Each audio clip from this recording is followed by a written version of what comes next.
Hello everyone, welcome back to the channel science with Savita. तो last video में जो पहली वीडियो मैंने डाली थी कार्बन एंड इट्स कंपाउंड्स के ऊपर, उसमें हमने पढ़ा था कि कार्बन का एटॉमिक नंबर क्या होता है। कार्बन का एटॉमिक नंबर कितना था? 6। इसके पास कितने इलेक्ट्रॉन्स प्रेजेंट होते हैं, यानी कि इसके पास 6 इलेक्ट्रॉन्स प्रेजेंट हैं। 2 इसके इनर शेल में, 4 इसके आउटर शेल में। 4 आउटर शेल में है, यानी कि ये 4 इलेक्ट्रॉन्स के साथ बॉन्डिंग शो कर सकता है। हमने लास्ट वीडियो में ये भी पढ़ा कि बॉन्डिंग कितनी तरह की होती है। बॉन्डिंग 2 तरह की पढ़ी हमने, एक तो आयनिक बॉन्डिंग और दूसरी थी अपने पास कोवेलेंट बॉन्डिंग। आयनिक बॉन्डिंग से आयनिक कंपाउंड्स बनते हैं। आयनिक बॉन्डिंग कैसे होती है? Transfer of electrons from one element to another. And covalent bonding हमने नहीं पढ़ी थी। तो कोवेलेंट बॉन्डिंग में क्या था कि बाय शेयरिंग ऑफ इलेक्ट्रॉन। हमने ये भी पढ़ा कि एलिमेंट्स अपने इलेक्ट्रॉन्स कैसे शेयर करते हैं एक एटम से दूसरे एटम से। हमने हाइड्रोजन का मॉलिक्यूल बनाया, स्ट्रक्चर बनाए हमने, हाइड्रोजन का मॉलिक्यूल बनाया by sharing of electron. Ammonia बनाया।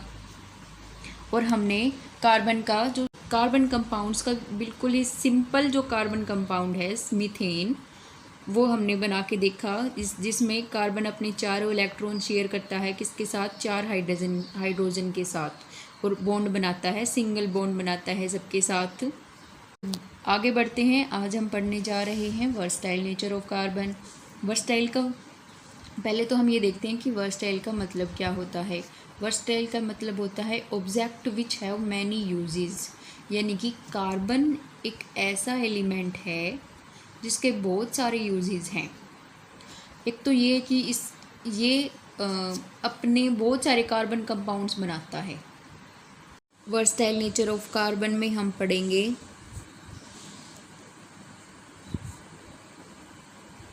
कि कार्बन एक ऐसा एलिमेंट है जो कि वर्सटाइल नेचर शो करता है, यानी कि वो बहुत सारे केमिकल कंपाउंड्स में पाया जाता है।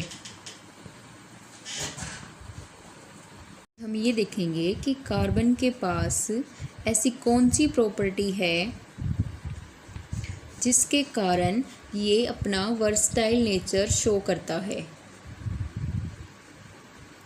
ठीक है, तो अब हम उन प्रॉपर्टीज़ के बारे में पढ़ने जा रहे हैं। कार्बन के पास ऐसी 2 प्रॉपर्टीज़ हैं। पहली तो है टेट्रावेलेंसी और दूसरी है कैटिनेशन। टेट्रावेलेंसी का क्या मतलब है? टेट्रावेलेंसी यानी कि इसकी 4 वैलेंसी है। दैट इज़ इसके वैलेंस शेल में 4 इलेक्ट्रॉन्स प्रेजेंट हैं, यानी कि कार्बन एटम जो है वो 4 बॉन्ड बना सकता है किसी दूसरे एटम के साथ, या अपने दूसरे कार्बन एटम के साथ भी 4 बॉन्ड बना सकता है ये, यानी कि ये बड़े से बड़ा कंपाउंड बना सकता है मिलके। तो पहली प्रॉपर्टी क्या थी इसकी? टेट्रावेलेंसी, जिसके कारण ये चार बॉन्ड बना सकता है। अब क्योंकि कोवेलेंट बॉन्ड बनाता है, ये कोवेलेंट बॉन्डिंग होती है, तो ये बहुत स्ट्रॉन्ग बॉन्डिंग होती है। Strong bonding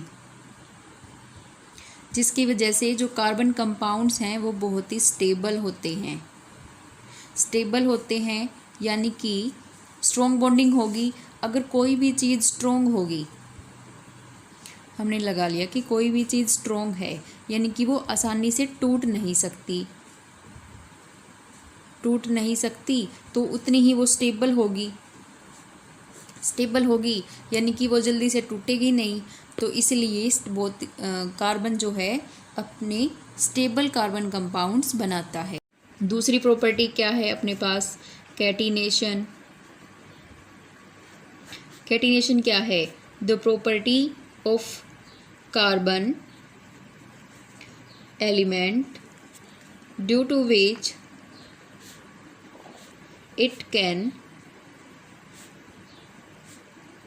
its atom can join with one another to form long carbon chains.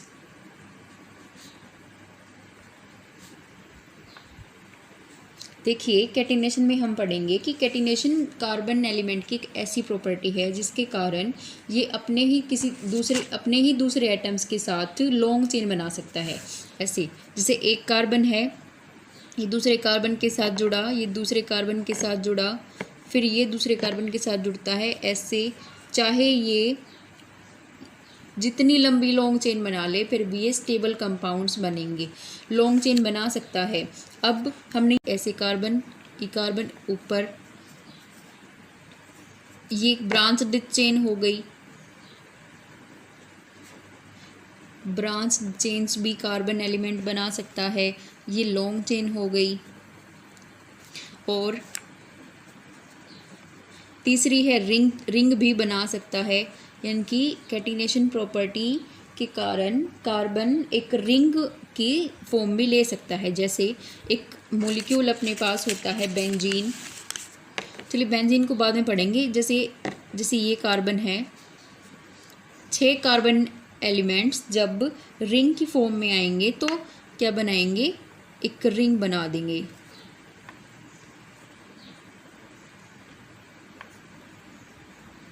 ठीक है, इसको हम कैसे डिनोट कर सकते हैं, इसको हम ऐसे भी डिनोट कर सकते हैं। ये क्या हो गया, एक साइक्लोहेक्सेन।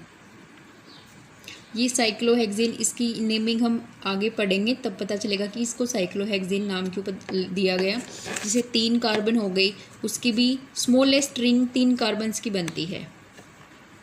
ये अपनी स्मॉलेस्ट रिंग है 3 कार्बन्स की, 2 कार्बन्स की रिंग्स नहीं बन सकती, इसलिए smallest ring is of 3 carbons. Next point जो अपने पास आता है वो है बॉन्ड फॉर्मेशन का, यानी कि कार्बन एटम जब एक दूसरे के साथ लिंक होते हैं तो वो सिंगल बॉन्ड भी बना सकते हैं, डबल बॉन्ड भी बना सकते हैं, ट्रिपल बॉन्ड भी बना सकते हैं। जैसे एक कार्बन एटम दूसरे कार्बन एटम के साथ लिंक हुआ सिंगल बॉन्ड से, एक कार्बन एटम दूसरे कार्बन एटम के साथ लिंक हुआ डबल बॉन्ड से, एक कार्बन एटम तीसरे एटम के साथ लिंक हुआ ट्रिपल बॉन्ड से। यानी कि इसमें एक कार्बन एटम अपना एक इलेक्ट्रॉन शेयर कर रहा है, दूसरे में क्या है कि एक कार्बन एटम अपना दो इलेक्ट्रॉन शेयर कर रहे हैं, और तीसरे में क्या है कि एक कार्बन एटम अपना तीन इलेक्ट्रॉन शेयर कर रही हैं। ऐसे ही बॉन्डिंग बनती है, हमने लास्ट वीडियो में पढ़ा था। यानी कि एक इसके पास 3 इलेक्ट्रॉन्स फ्री हैं, इसके पास भी 3 इलेक्ट्रॉन्स फ्री हैं, इसके पास भी इसके पास 2 इलेक्ट्रॉन्स फ्री हैं, और इसके पास 1 इलेक्ट्रॉन फ्री है। यानी कि ये 1 इलेक्ट्रॉन तो इसने कार्बन के साथ शेयर किया, बाकी के 3 इलेक्ट्रॉन ये किसी और एटम के साथ भी शेयर कर सकता है। कार्बन भी हो सकता है उनमें से, हाइड्रोजन भी हो सकता है, ऑक्सीजन भी हो सकता है, नाइट्रोजन भी हो सकता है। ऐसे ही ये 2 इलेक्ट्रॉन किसी और एटम के साथ शेयर कर सकता है। अब हम ये देखेंगे कि जो कार्बन कंपाउंड्स सिंगल बॉन्ड से रिप्रेजेंट किए जाते हैं, carbon compounds which are linked by using single bond are called saturated compounds।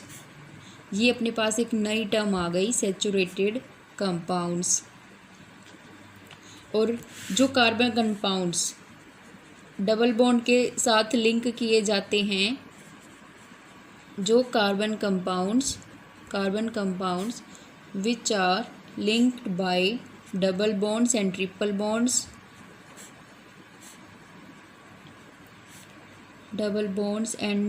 bonds, are known as unsaturated compounds। Unsaturated compounds जाने जाते हैं। ये term saturated compounds and unsaturated compounds के बारे में हम नेक्स्ट वीडियो में पढ़ेंगे। अभी हम इसकी प्रॉपर्टीज़ के बारे में ही पढ़ लें। एलिमेंट है अपने पास जो कि हाइड्रोजन के साथ बॉन्ड बनाता है, और ज़्यादा से ज़्यादा वो 8 नंबर्स की ही लॉन्ग चेन बना सकता है। ये थोड़ी बहुत प्रॉपर्टी शो करता है। सिलिकॉन एटम हाइड्रोजन के साथ बॉन्ड बनाता है और 8 नंबर की लॉन्ग चेन बना सकता है। कैटिनेशन थोड़ी बहुत प्रॉपर्टी शो करता है, लेकिन ये जो कंपाउंड्स इसके बनते हैं, these compounds are very reactive. इसीलिए रिएक्टिव है, यानी कि जल्दी से रिएक्ट कर जाते हैं, यानी कि ये कंपाउंड स्टेबल नहीं होते। अब हम देखेंगे कि स्टेबिलिटी क्या होती है।